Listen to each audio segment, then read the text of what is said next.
Today I have a terrifying story to share with you that is from Middle Tennessee, so let's get into it. I live in between Chattanooga and Nashville. I do have lots of experiences with ghosts and paranormal activity and lots of other creatures. Growing up, I lived in the country. We had a big open field behind our house and trees surrounding our side and backyard. One afternoon, I was around 11 years old and me and my cousin were in the side yard. We had this big tree and my dad built a swing from it. I was waiting for my turn on the swing, standing 1 foot away from the edge of the woods, and I heard something. I looked up to see what appeared to be a huge dog figure. It wasn't a regular-sized dog. This thing was huge. It stood almost 7 feet tall on all fours. It had thick fur like a wolf, but it wasn't a wolf. It was jumping how a bull would, completely on its back legs, and it absolutely terrified both of us. We immediately ran into the house and I told my mom, but she never believed in things like that. But my dad did. My dad is also a Bigfoot believer. This thing was not Bigfoot. My dad had told me that when I was a baby, he was outside walking our dog, and he was walking around the edge of these woods. The dog usually goes into the woods, and he was standing waiting on it. He said he saw something big, like a wolf, but bigger. But the eyes were glowing yellow. It threw our dog out of the woods, and the dog was terrified. He was crying and ran straight to the house. And they actually sent a second story. I've always seen ghosts at my childhood house. We moved out when I was 16, but my dad still lives there. Last year, when me and my boyfriend first got together, we would hang out there. I told him about all of my experiences, but to not pay any attention if he hears or sees anything. Well, one night we were there, and my brother's friend was also with us. We were just hanging out in the living room, listening to music and talking. My boyfriend pauses the TV, and he's like, "Did you guys hear that?" We sat in silence listening. I had the middle room because sometimes I would stay with my dad. I thought someone was taking the AC out of the window and was going through my room.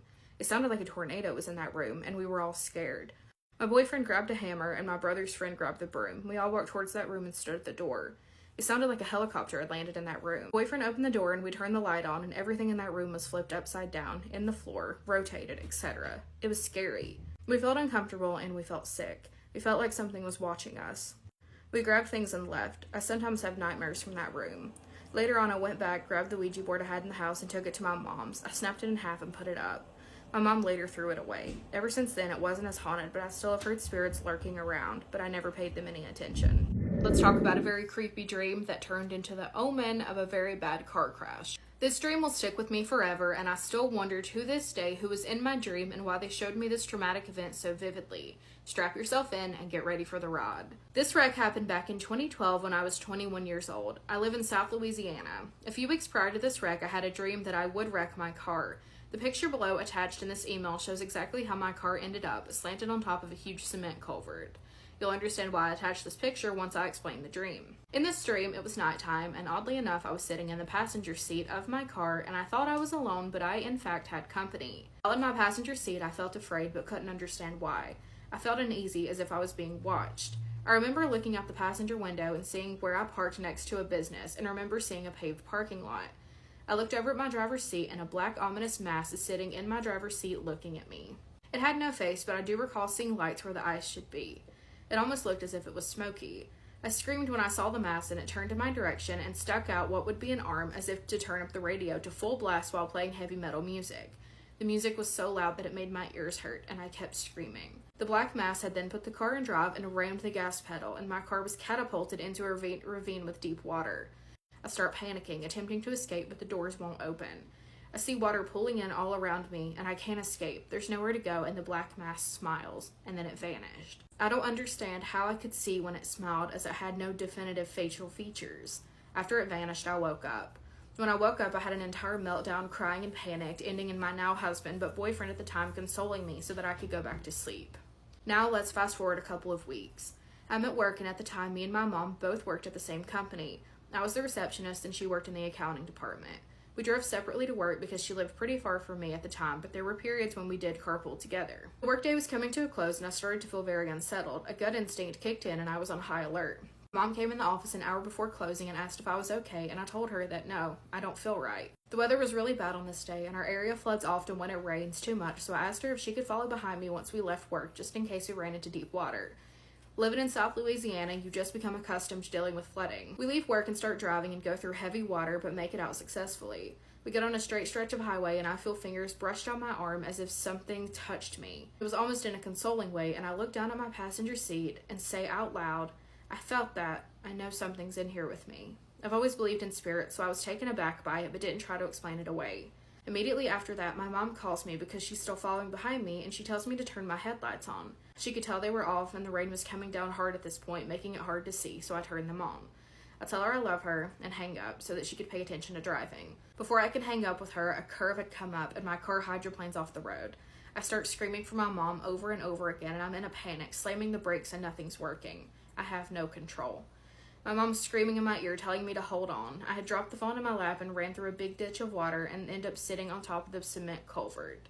I was sore, but luckily no major injuries. I did traumatize my poor mom, though, because she watched it happen and couldn't do anything to stop it. I'm thankful that I didn't hit anyone, though. It was just me and the wreck. Looking back on it now, I'm perplexed on a few things. Did the spirit come through my dream to warn me? Did the spirit cause it? I felt something rub my arm right before I went off the road, and it felt light and feathery, not aggressive, so I never fully could understand what it all meant.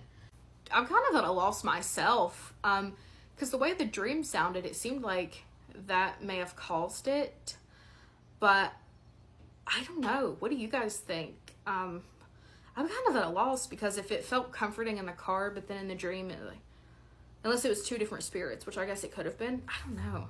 I'm editing right now, but I had a thought. What if that was you, rubbing your arm, consoling you, in the passenger seat? Because you were in the passenger seat in your dream, so what if it was a timeline shift, and you knew you were about to crash, and you were consoling yourself?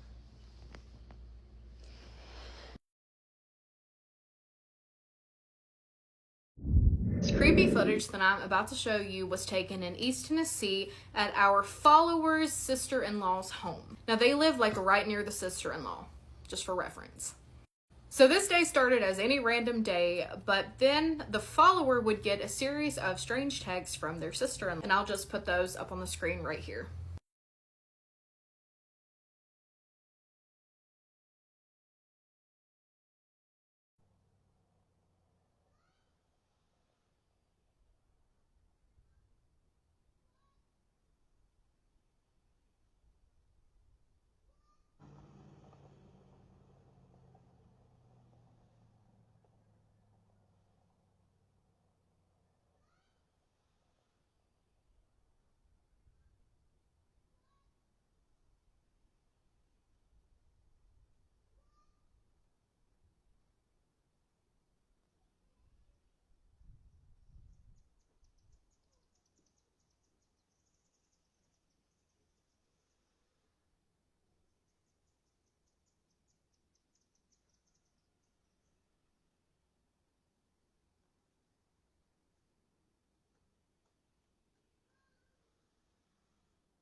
You can hear the follower's daughter ask something about chickens, and then the sister-in-law's son reply with, "What? Like, what are you saying right now?" The son and the sister-in-law heard this in real time. Follower and their daughter heard nothing. They have no explanation for this, but unfortunately, East Tennessee is very much in the Appalachian Mountains. So, unfortunately, I think I might have an explanation for it.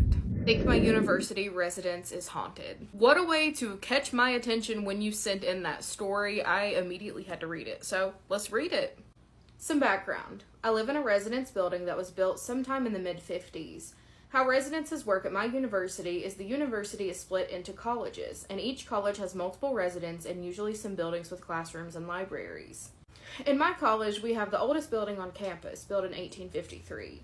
Although there doesn't seem to be any rumors about our residence being haunted, it is. It's well known as the oldest building on campus. There's a whole story around an unaliving that happened in that building, and almost everyone I know has experienced something strange in there. The custodians of that building change every so often because they have quit after seeing too many scary things. One being that a custodian always heard dancing on the floor above him in the middle of the night. No one was even there. This building also had a fire over 100 years ago that burned parts of it down. In the process of fixing it, it became very confusing to navigate. For example, I have classes in there and I still get lost every time I enter. I swear the layout changes on its own.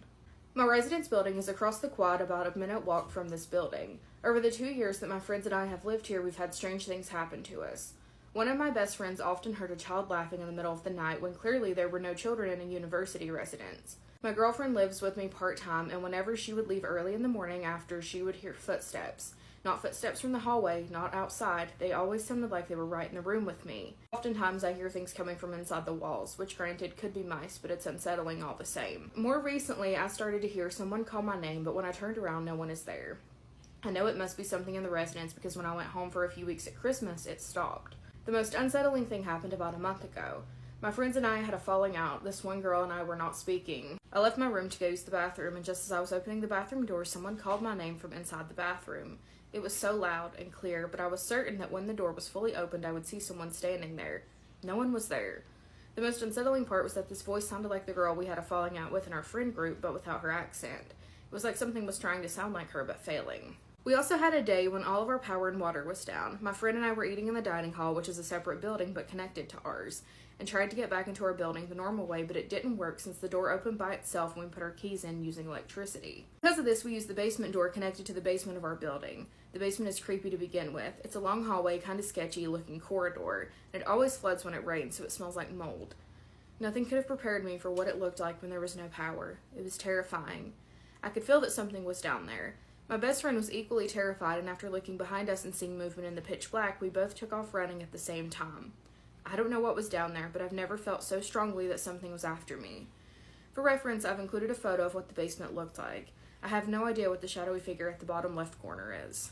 So I have looked at the picture. I also have no explanation for what the shadowy thing is in the corner, but here it is.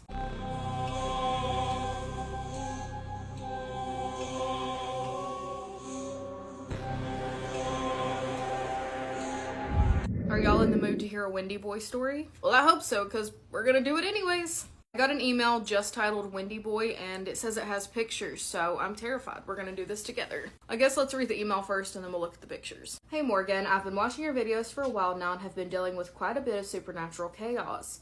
My friend and I have recently dealt with a flesh pedestrian attached to a bone I got in a metaphysical store. I have pictures of its footprints. We nicknamed it Fred. More recently, it's been days since we ditched Fred. Walter, a Windy Boy, has made his presence known through dreams and a few pendulum conversations with deities warning us. Walter is not connected to any object, but rather both have been attracted to my mother's whistling. That'll do it. I live on Long Island, and I'm right in front of a wooded sump, like a man-made ditch to offset flooding. I'm not sure how to deal with this, as I was able to leave Fred's boat in a garbage can in Grand Central Station this past week. However, it seems that Walter has come to fill his place. My mother won't stop whistling and doesn't believe in the same things I do, and I want to be able to keep my family safe, especially because my younger brother goes outside to smoke in the backyard late at night. He refuses any kind of protection. I was hoping you could give any advice on how to keep this from escalating and protect my family members. We assume these tracks are Fred's, as we couldn't find animal tracks similar online. And I will attach the pictures here.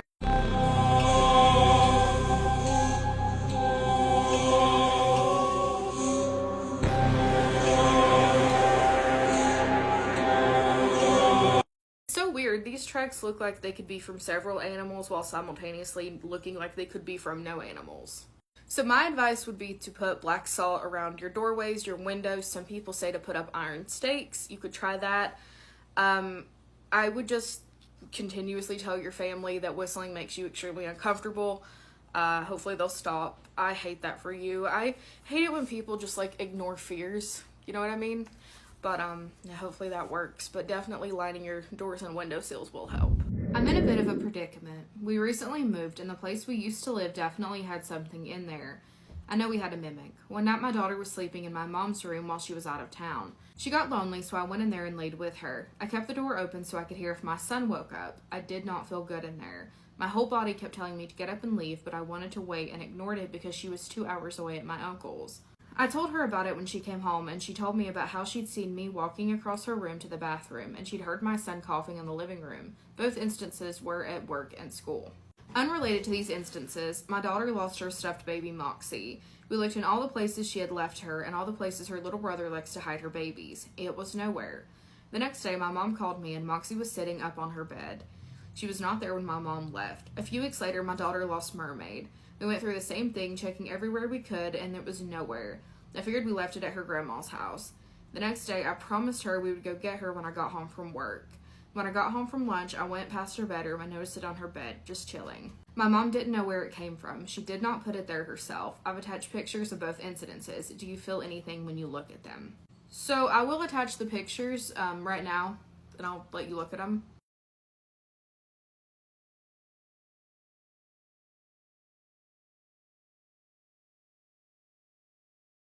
My thoughts are it shouldn't be sitting up the way it is. Like, it should be tumbling over, if that makes sense. Like, it's sitting up very unnaturally. The mermaid one, not so much. She's kind of laying down, but Moxie is... I don't like the way Moxie's sitting straight up. I should also mention that I had brushed all of this off as we recently moved and nothing weird has happened, and I don't feel uneasy in our new home. I just thought of it recently because of a recent event. My son woke up scream crying. He was inconsolable for about 20 minutes, which is unusual for him. He said he had a bad dream. I tucked him into my bed and went to check on my daughter to make sure he hadn't woken her up. Her Moxie doll was sitting straight up at the foot of her bed, facing her. They have these little dragon things that make cooing noises and bobble its head. They're pretty cute, one blue, one pink.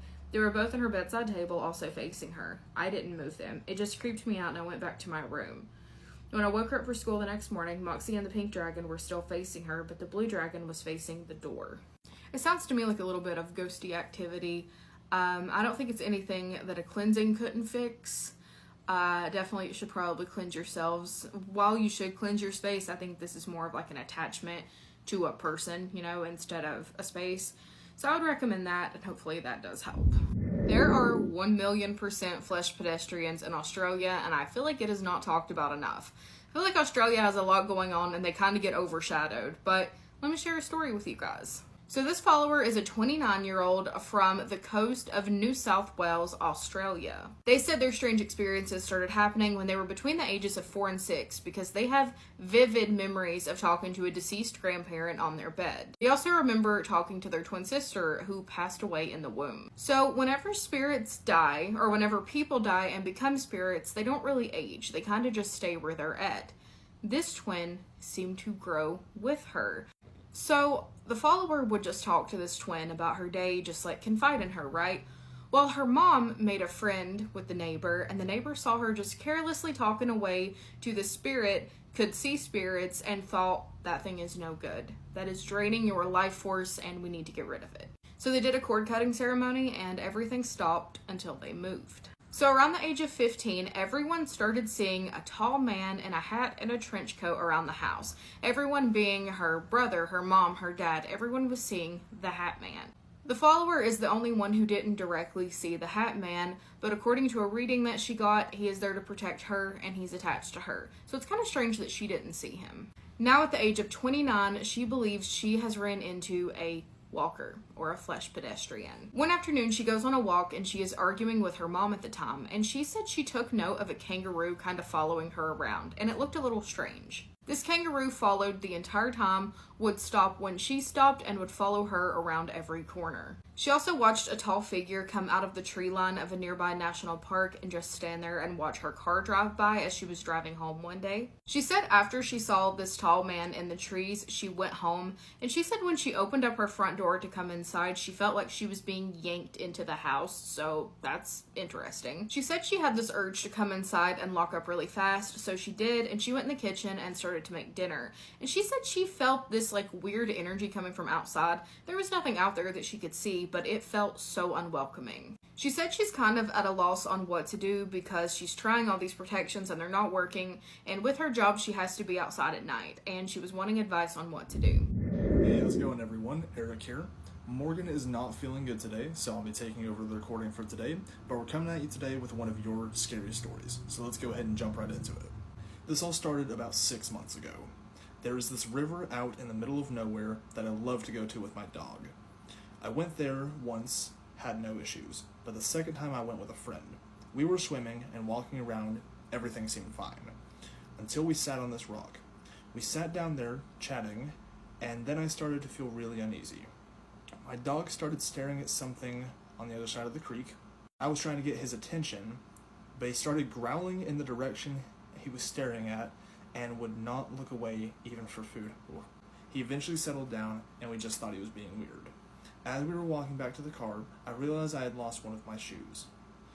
We searched high and low and eventually found it. By this point, we were 15 meters from the car. My friend was carrying my shoes. We walked back to the car, only to find one of my shoes was gone again. Oh God. We walked back the 15 meters to find it. Down a huge open trail, we walked right up the middle. It was nowhere to be found. My dog is scent trained, and we asked him to sniff the other shoe, and then told him to search. He tracked the entire area. Nothing. So odd. At this point, we figured out something dodgy was going on and left. Many weeks went by, and I could not make sense of how that happened. I started going back there after a few months and made a point of paying respect to whatever was there. We thought it may have been aboriginal land spirits. Could have been. Then the other day, again we were swimming with a different friend and my dog. All seemed fine until we sat on that rock again. Slowly everything started to feel really uneasy again. My dog started pacing and darting his eyes around, looking into the tree line in every direction. I started to feel like we were being watched. Oof. Then I heard sticks snapping in the tree line behind us. There are no large animals in Australia that would make a sound like that. I got creeped out and was staring behind me. I couldn't see anything, but as I looked, I felt so uncomfortable, like I was looking at something that I could not actually see. And it was looking back. Oh, God. My dog also started staring at the same place, tense and unsure. I turned to my friend, who had at some point fallen silent. I said, I feel really creeped out. Something feels off. She let out a sigh of relief and said, oh my God, I thought it was just me. I feel like we're being watched. I don't like this, I said. Yeah, it's creeping me out. I think we should probably go, she echoed. We started to walk back to the car. The whole time we felt like we were being silently followed. My dog ran ahead, stopping and looking behind us as we walked. I kept feeling like I should not leave, despite feeling really uneasy. Like something wanted me to stay. We got back to the car and drove for 30 minutes in silence until the feeling lifted and we both spoke about what happened. We still don't know what that thing was, why it watches, why it wants to be known. I kept having these experiences of being watched, followed, and stalked. You never see it, but your body knows it's there. What do you think it may be? Yuck. No, absolutely not, no. If you feel like you are being watched, you most likely are. And just like Morgan has said in her previous videos, if you feel like you're being watched, if you feel like there's something there, and you feel like it may have negative intentions, calmly just leave. Don't worry about anything you may have left behind unless it is something extremely important or someone. Just get in your car.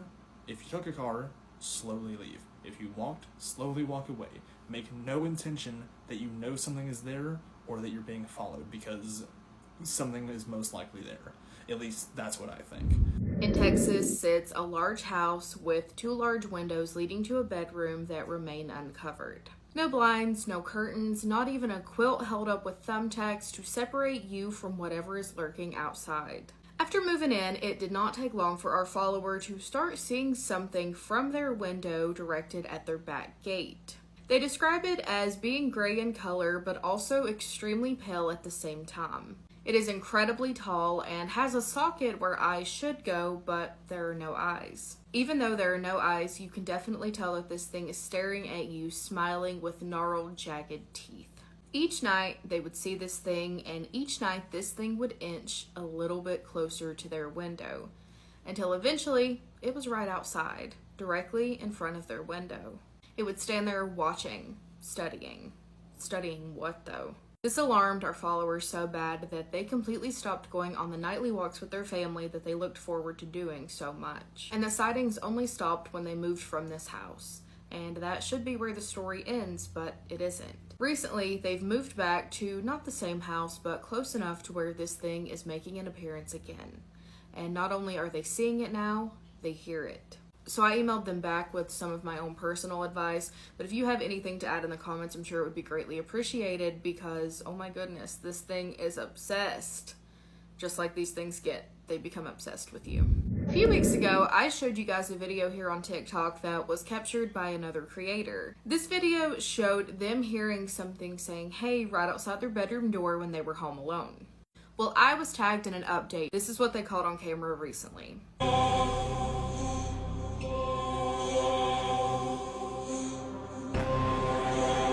Now, I do want to add, they did say that sometimes the lights in their home flicker. That's just something that happens.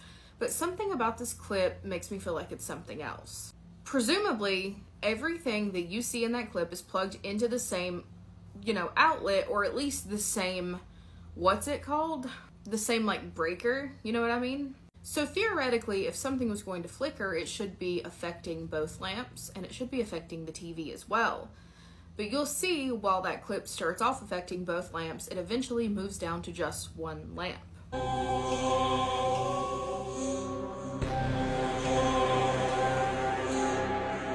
Her cats aren't really reacting, so that tells me it's probably nothing negative. But I think it is something. I don't think it's something that should be ignored, especially when you look at the other clip that was captured.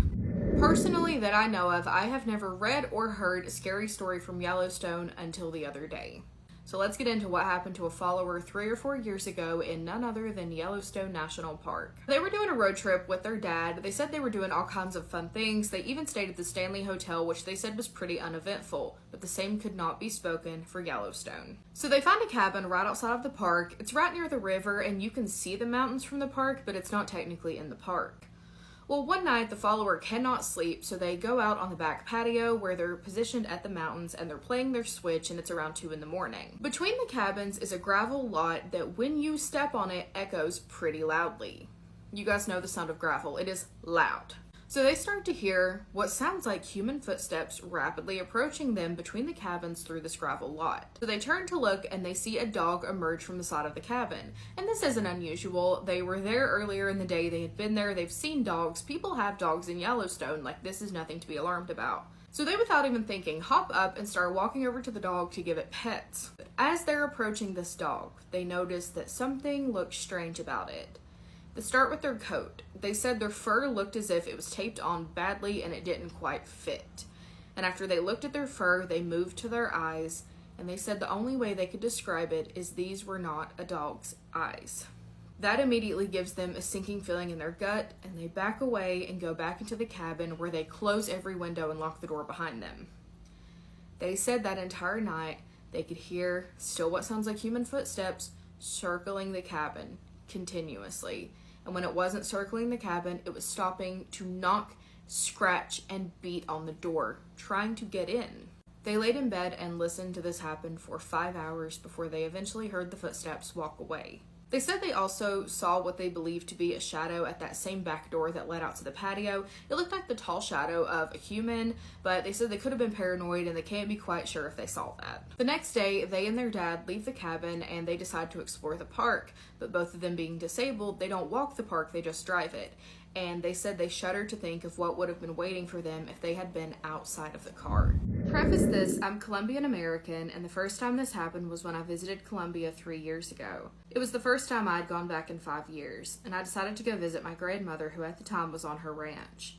I get there and I was exploring and doing whatever I could do on the ranch with no cell service. So one night the sky was clear and it was somewhat warm outside, and me and my grandmother heard a clanging in the kitchen. She asked me to take a broom and a flashlight and go see what it is. I went in and saw nothing, but what I did see was pots moving. I came out and told her it was nothing, and she said it's probably a bat. A few minutes go by and it happens again. And it was in the gutters this time. So this time I go with a broom and a flashlight, and again, nothing. I go tell my grandmother again this time, and she was a bit worried and told me not to go again. I nod and go into the living room and pull out my phone to scroll through the pictures I had taken earlier. Time skipped to 2 years ago when I had last visited. I was with my aunt in her house, and I was sleeping alone in a spare room. It was pretty hot. I slept with my window open because of that. So I slept with my windows open because of that. For context, the windows had bars on the outside, and it was pretty hard for anyone or anything other than my aunt's black cat to come in and out of the room. So I was laying there sweating and thinking when I saw a shadow come in through the window and go under the bed. I tried rationalizing with myself, it's just her cat, but I couldn't shake the feeling of it being something else, so I covered my head with my blanket. The next morning, I asked my aunt if she had seen Milo, her cat, and she had said she had taken him to the vet to get neutered. At that moment, I got a bit scared to sleep alone in that house, so I decided to go with my grandmother on her ranch again. But this time, I decided I'd sleep with her. So one night at dinner, I was in my hammock eating some rice and cheese when my uncle decided that was the perfect time to start telling me stories of witches and ghosts around the ranch. He said this house is on a path that most witches take during the night. So to avoid them braiding our horses' manes and tails, we cut their hair extremely short. I, being the paranoid person I was, got extremely scared and immediately went off to bed. Later that night, I woke up to my grandmother's 3 ranch dogs barking at something nonstop. So I walk out of my PJs to see what looked like a woman walking past with long dark hair covering her face. I freaked out and went back into my room. The sun had risen and I woke up and my hair was in a braid, and I swear I had let my hair loose, but then again I could be remembering things wrong.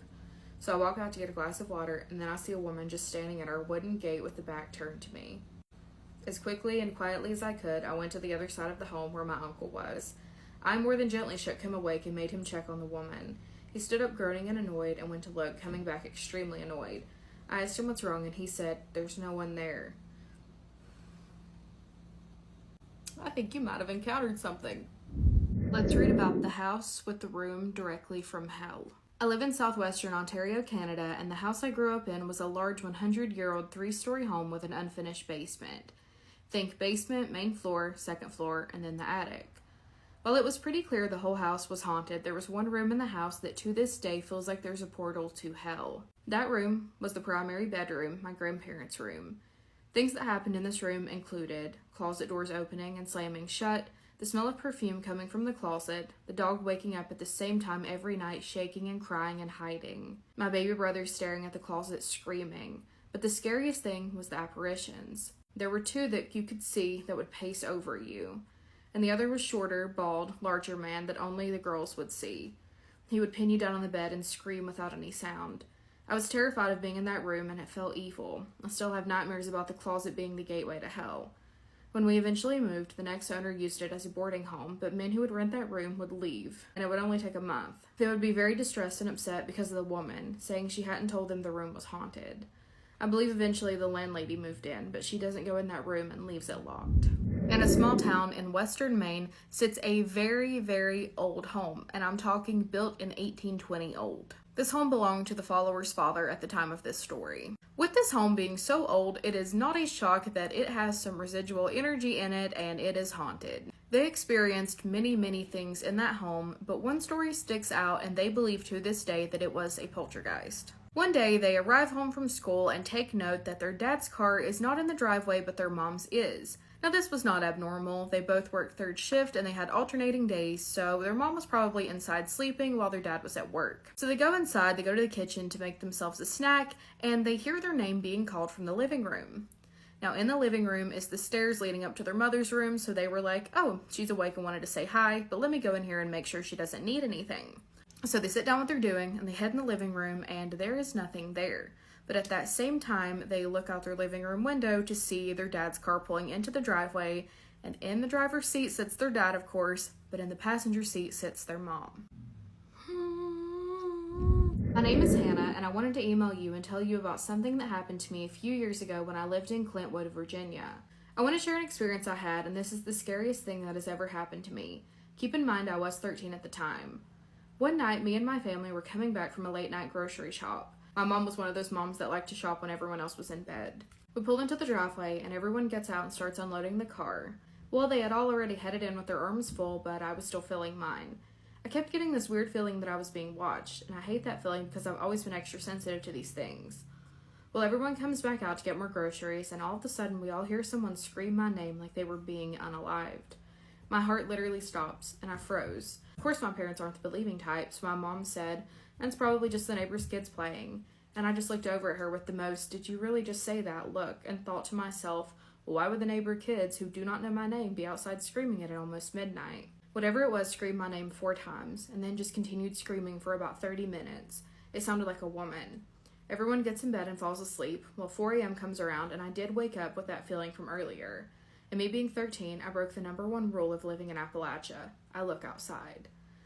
Mind you, I am supposed to wear glasses because I can't see that well from far away, but I can still see well enough to make out shapes and such. When I look out the window, I freeze. There was something tall and skinny standing in my neighbor's yard watching my window. I hurry and reach for my glasses, but by the time I get them and look back outside, it was gone. After that night, I refused to go outside alone during the day and especially at dark.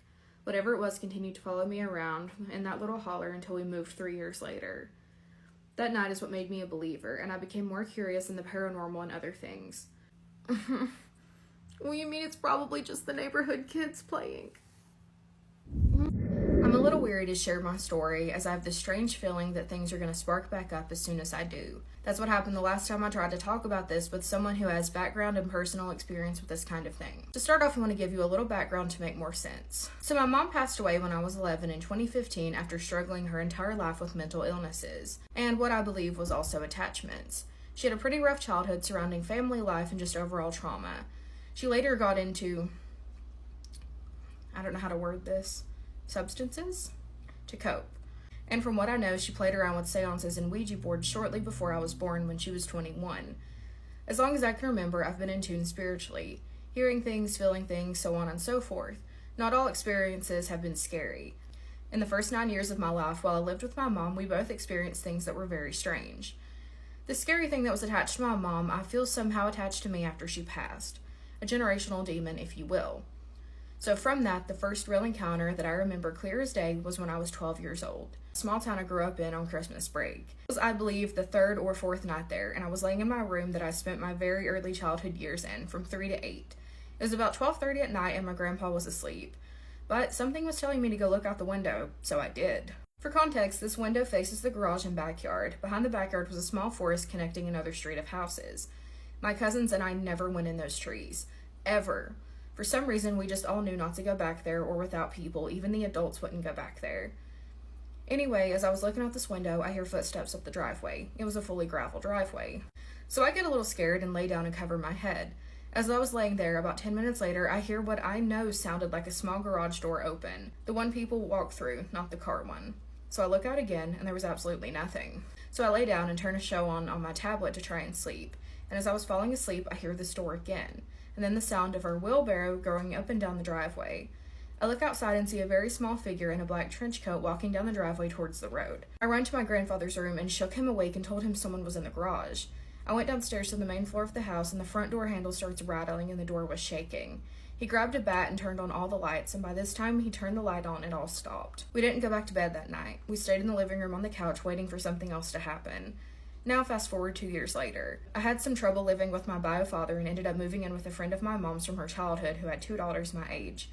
I met a guy and started dating him. In that time, I spent most of my time at his house, and one evening we were at his house. There were about 5 or 6 people, and we decided we wanted to play with a Ouija board. My boyfriend at the time wanted nothing to do with it, so he stayed in his room in the basement, and the rest of us decided to go into the room next to the boiler room, I believe it's called. About 10 minutes into playing, we weren't really getting anything, so one girlfriend decided to kind of taunt any spirits that may be there. And all of a sudden, the planchette started going around the board crazy fast in a figure 8.